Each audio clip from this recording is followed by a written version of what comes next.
Welcome to our special pre-budget session for the Pakistan economy. As we navigate the complexities of the upcoming budget, it's pivotal to understand the current economic climate and the challenges we face. Today, we will provide the insights of current economic conditions, opportunities, and recommendations.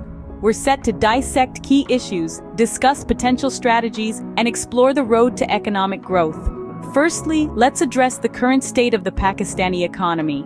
What are the major hurdles we're facing, and how can we overcome them to achieve sustainable growth? If we look at the current state of the economy, it's clear that we're grappling with numerous challenges. One of the most pressing is inflation. It's a silent thief, quietly eroding our purchasing power. It's a complex issue that requires a two-pronged approach, tackling both demand and supply-side factors.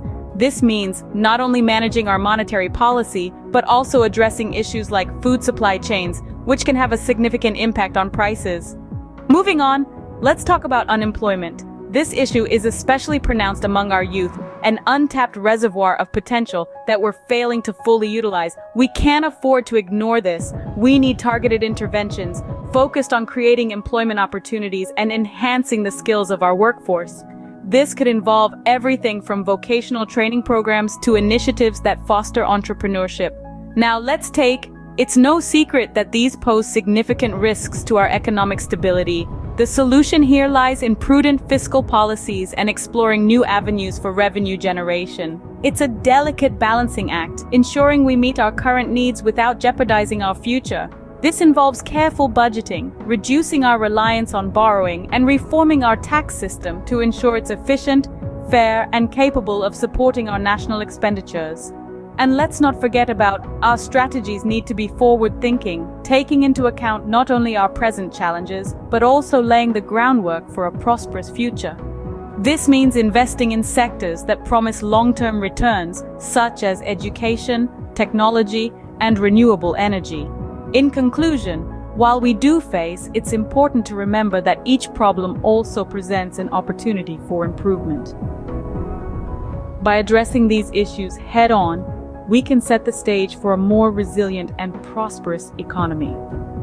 As we delve deeper into these issues, let's turn our attention to Scene 3. What measures should be prioritized to stimulate economic growth? This question is at the heart of our discussion today. Fostering an environment conducive to investment and entrepreneurship is imperative. Creating a more favorable business climate is key. We need to streamline regulatory procedures, improve infrastructure, and offer incentives that attract both domestic and foreign investment. By stimulating business activity, we can catalyze economic growth and job creation, thereby addressing some of the challenges we face, such as unemployment and underemployment. By supporting export-oriented industries, we can enhance foreign exchange reserves, stimulate employment, and boost overall economic activity. We must propose targeted measures such as enhancing access to credit for exporters, improving logistics and trade facilitation, and addressing structural barriers that hinder export competitiveness. Broadening the tax base and improving tax compliance are essential for sustainable revenue generation. This can be achieved through simplifying tax procedures, leveraging technology to enhance efficiency and transparency, and implementing measures to encourage voluntary compliance. More robust and equitable tax system can provide the resources needed to invest in critical areas like infrastructure, education, and healthcare. Finally, we must ensure that social welfare programs are effectively targeted. By investing in social protection, education, and health, we can alleviate poverty and inequality and build a more inclusive and resilient economy. Social welfare is not just a moral imperative, but also a smart economic strategy, as it can enhance human capital, increase productivity, and stimulate demand. In conclusion, stimulating economic growth requires a multifaceted approach. It involves creating a more favorable business environment, promoting exports, improving tax administration, and prioritizing social welfare.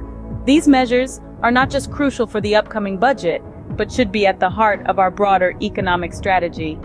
Thank you for joining us. As we navigate the complex landscape of economic policy, these discussions are key to shaping a more prosperous and inclusive future for Pakistan. As citizens and stakeholders, let's stay informed and engaged and work together to realize our shared vision of economic growth and development.